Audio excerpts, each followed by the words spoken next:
Filtro 24. Influencia prestada.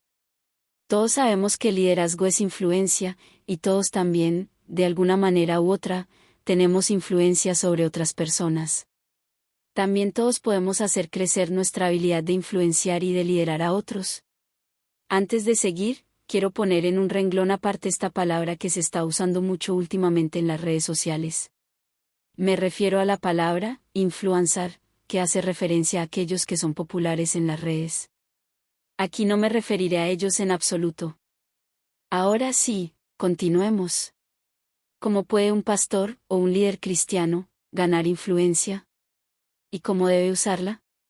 Nuestra influencia siempre debe buscar agregarle valor a los demás. Bueno, por empezar, nunca debemos usar nuestra influencia en beneficio propio. Nuestra influencia siempre debe buscar agregarle valor a los demás. Debemos usar nuestra influencia para levantar a otros. Incluso, al levantar a otros, es muy probable que ganemos más influencia, pero esta influencia debe ser usada para seguir levantando a más personas, con el fin de que los que están a nuestro alrededor crezcan y lleguen a otro nivel en sus vidas. Estos conceptos se convirtieron en un filtro en mi vida luego de una experiencia que mi hijo Taylor tuvo con Edwin Lewis Cole, y después de una conversación que tuve con John Maxwell. Cole, quien fue un héroe y padre espiritual para mi vida, era un hombre muy influyente y tenía la increíble habilidad de hacer crecer a todos los que se acercaban a él. Los hacía crecer, ya sea en su vida espiritual, en su vida personal o en el ámbito público. Mi hijo Taylor fue uno de los internos del ministerio de Edwin Lewis Cole en Texas. Debido a que en ese tiempo él se encontraba delicado de salud, muchas noches Taylor tuvo que dormir al pie de su cama para cuidarlo, sin saber que ya estaba en los últimos meses de su vida.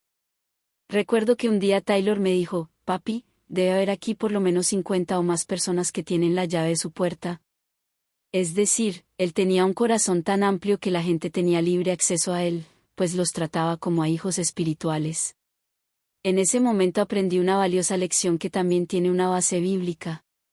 Si te fijas, Juan 14, 2 en la versión RVR 60 inicia diciendo, «En la casa de mi padre muchas moradas hay», pero en la versión NTV dice, «En el hogar de mi padre, hay lugar más que suficiente». En otras palabras, en la casa del Padre siempre hay espacio. Comprendí así que un verdadero padre espiritual siempre tiene espacio para los demás. Hoy hay muchos que dicen ser padres espirituales, o se hacen llamar apóstoles, pero nunca tienen tiempo para sus ovejas. Cole siempre tenía espacio para las personas. Era un don sobrenatural, un talento que Dios le había dado. Él siempre estaba accesible a las necesidades de otros. Decenas de personas tenían su llave y podían entrar y conversar con él libremente y en cualquier momento.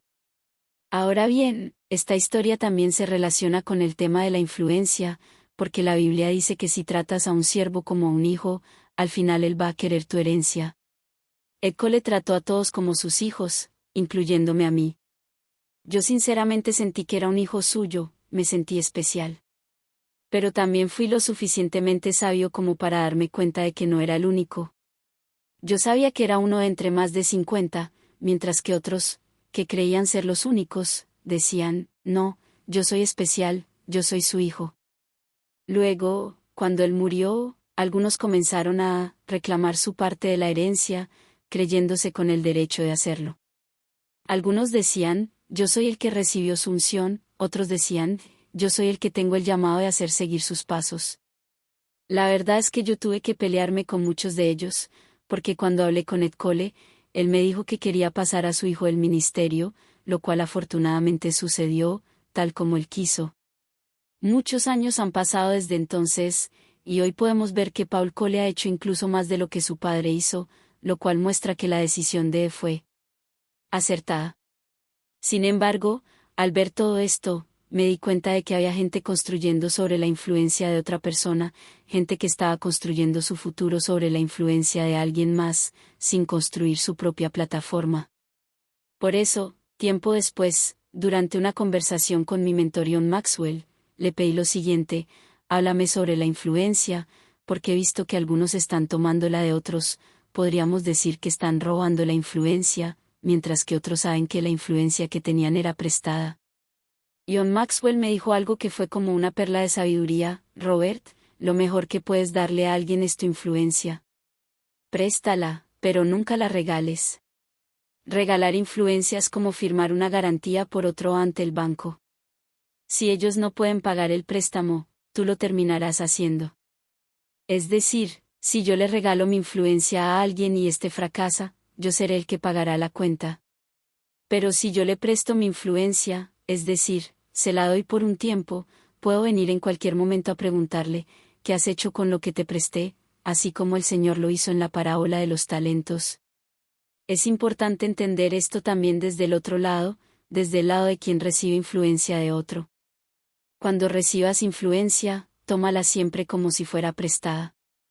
La influencia prestada es para ayudarte a crecer, pero no lo olvides, es prestada. Recuerda que tú no construiste esa plataforma, fue construida por otro y te la prestaron para ayudarte a crecer.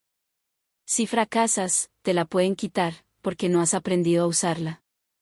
Una influencia robada o mal usada es como cuando una persona está en una entrevista laboral y se presenta como cristiana ante su empleador, que piensa: ah, entonces debe ser honesto, debe ser trabajador, fiel, leal, debe ser una persona íntegra. Esta persona está usando el nombre de Cristo para conseguir el trabajo, influencia prestada, pero si luego llega tarde a su trabajo porque dice que tuvo que orar o leer su Biblia, su empleador va a pensar: contraté a este hombre porque me dijo que era cristiano, sin embargo me engañó, porque usó el nombre de Dios para su propio beneficio. Es decir, no honró el nombre que usó para conseguir el empleo. Creo que si el pastor de una iglesia recibe una influencia, debería usarla con la gente que está levantando, con sus hijos espirituales, porque hay liderazgos que ayudan a las personas a levantarse en la vida, a crecer. Pero debería darles esta influencia solamente como un préstamo.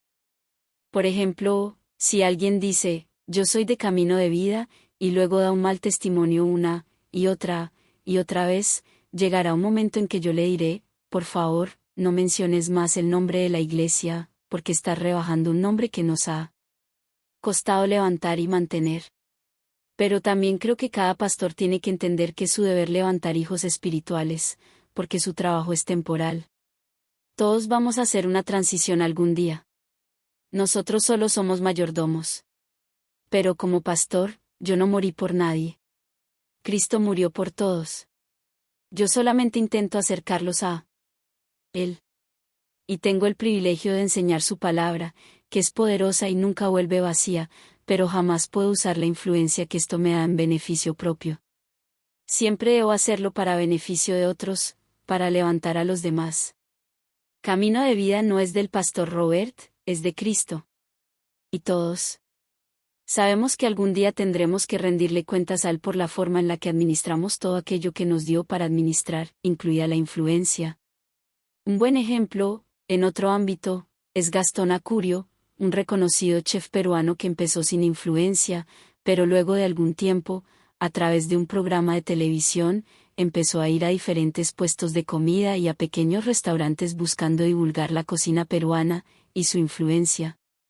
Fue creciendo, al punto que los lugares que él recomendaba en su programa, al siguiente día se llenaban de gente que hacía cola para poder entrar. Él prestó su influencia, su plataforma en televisión, para levantar a otros, y levantando a otros al final él se convirtió en una eminencia aquí en el Perú. La iglesia no está para hacer famoso a un pastor o a un grupo de música. La iglesia existe para hacer famoso a Cristo.